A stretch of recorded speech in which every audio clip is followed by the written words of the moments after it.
नमस्कार, मी सुनीता. स्वागत आहे तुमचं माझ्या छोट्याशा यूट्यूब चॅनलमध्ये. आजचा दिवस तुम्हा सर्वांना सुखाचा, आनंदाचा, आरोग्याचा जावो हीच ईश्वरचरणी प्रार्थना. तर आज बनवली नैवेद्यासाठी आणि घरात खाण्यासाठी मस्त अशी चमचमीत मसाला थालीपीठे. आणि ही थालीपीठे खायला पण खूप सुंदर लागतात. तर माझ्या पद्धतीने तुम्ही एकदा थालीपीठे नक्की बनवून बघा. आमच्याकडे शनिवारी एकदा तरी थालीपीठे करावी लागतात. तर बघा, आजची मस्त अशी व्हेज थाळी, दही, चवळीची उसळ, गूळ आणि मस्त अशी मसाला थालीपीठे. तर चला पाहूया मसाला थालीपीठे कशी बनवायची आणि एकदा नक्की बनवून बघा. तर इथं मी मसाला थालीपीठ बनवण्यासाठी थालीपीठ भाजणी घेतली आहे आणि आता भरपूर कांदा बारीक चिरून घेतला आहे. 2-3 टोमॅटो बारीक चिरून घेतले आहेत आणि भरपूर कोथिंबीर बारीक चिरून घेतली आहे. थालीपीठ भाजणी मी तुम्हाला कालच्या व्हिडिओमध्ये दाखवली आहे, ती नक्की बघा. आणि आता 2 चमचे लाल मिरची पावडर घालणार आहे आणि त्यानंतर पाव चमचा हळद घालणार आहे. चवीपुरतं मीठ घालायचं आहे. मी इथं 1.5 चमचा मीठ घातले. आता हे प्रथम चांगलं पिठामध्ये कोरडंच मिक्स करून घ्यायचं आणि त्यानंतर लागेल असं थोडं थोडं पाणी घालून याचा आपण जसा भाकरी बनवायला गोळा बनवतो तसा गोळा बनवून घ्यायचा. हिरवी मिरची, लसूण, जिरं वाटून घालून सुद्धा थालीपीठं बनवतात. पण एकदा लाल मिरची पावडर आणि भरपूर कांदा, कोथिंबीर घालून तुम्ही थालीपीठं बनवून बघा. खायला खूप छान लागतात. तर इथं मी देवाच्या नैवेद्यासाठी बिना कांदा टोमॅटोचं एक थालीपीठ बनवलं आहे. तवा चांगला कडकडीत गरम करून घ्यायचा आणि त्यामध्ये थालीपीठ टाकायचं. तवा कडकडीत गरम असला की थालीपीठं पण छान भाजले जातात. आणि आता याच्यावर तेल सोडून थालीपीठ एका बाजूने छान असं भाजून घ्यायचं.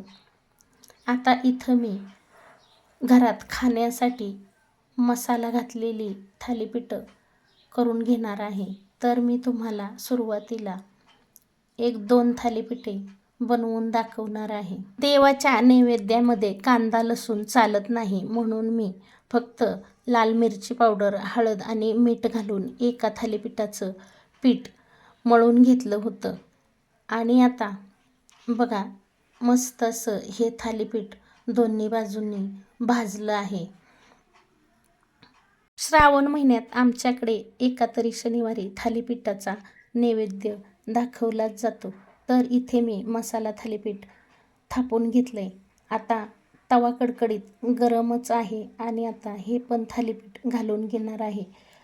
कापडावर वरून थोडंसं पाणी घातलं की कापडाला पीठ चिकटून येत नाही आणि थालीपीठ तव्याला चिकटून राहतं. आता मध्ये होल का करतात, तर त्या होलमधून तेल जातं आणि थालीपीठ खायला पण छान लागतं, म्हणून थालीपीठाला होल करतात बरं का.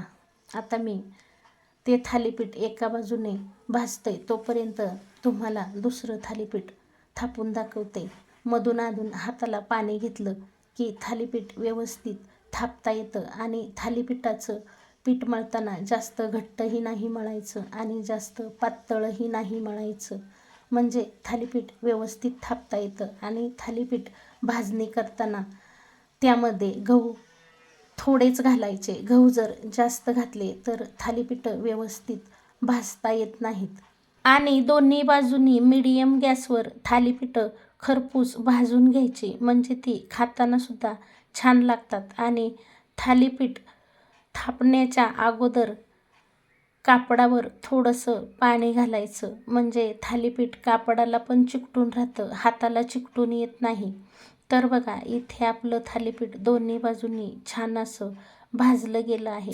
तर तुम्हाला माझी एक विनंती आहे, तुम्ही माझे व्हिडिओ फक्त बघता, व्हिडिओला लाईक पण करत नाही आणि चॅनलला सबस्क्राईब केलं नसेल तर प्लीज सबस्क्राईब करा, सपोर्ट करा. मला तुमच्या सपोर्टची खूप गरज आहे. तुम्हाला व्हिडिओमध्ये थोडासा अंधार दिसत असेल, पण आमच्याकडे 6 वाजल्यापासून लाईट गेली होती. लाईटची वाट बघून बघून 8 वाजले तरी लाईट येईना आणि जेवायला उशीर होत होता. म्हणून मग मी शेवटी थालीपीठं करायला घेतली. चार्जिंगचा बल्ब लावला आहे, पण त्याचा जास्त उजेड पडत नाही, त्यामुळे थोडंसं समजून घ्या बरं का. आता हे सुद्धा थालीपीठ मीडियम गॅसवर पहिल्या थालीपीठाप्रमाणे भाजून घ्यायचं आहे बरं का. तर बघा, जेवढं हे थालीपीठ दिसायला सुंदर दिसतंय ना, तेवढंच थालीपीठ खायला सुंदर लागतं. 2 थालीपीठं बनवून घेतली आणि आता देवांचा नैवेद्य भरून घेते, कारण थालीपीठं गरम गरमच खायला छान लागतात. तर बघा, इथं आपलं दुसरं थालीपीठही छान असं दोन्ही बाजूंनी खरपूस भाजून झालं आहे.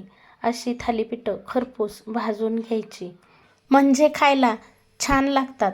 आणि थालीपीठाबरोबर चवळीची उसळ खायला खूप सुंदर लागते. चवळीची उसळ दही आणि दह्यामध्ये थोडा गूळ टाकून जर थालीपीठं खाल्ली ना, तर खूपच सुंदर लागतात.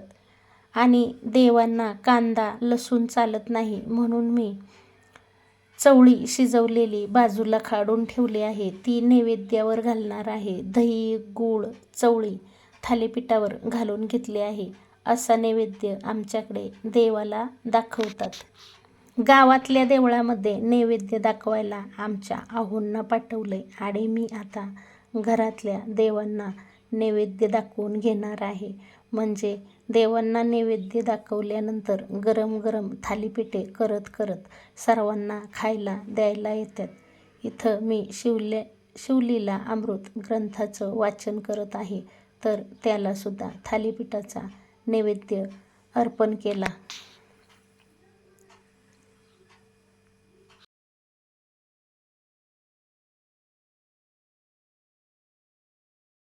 आणि आता आमच्या आहोंना थालीपीठं खायला देते. थालीपीठासोबत खायला मी चवळीची उसळ बनवली आहे. चवळीची उसळ हिरव्या मिरच्या, लसूण, जिरं आणि मीठ वाटलं. त्यानंतर भरपूर कांदा चिरून उसळ परतली. अशी उसळ खायलासुद्धा सुंदर लागते आणि थालीपीठाबरोबर दही, गूळ सोबत खायला छान लागतो. तर बघा, मस्त अशी आजची आमची थालीपीठाची व्हेज थाळी तयार झाली. तर या सर्वांनी थालीपीठं खायला.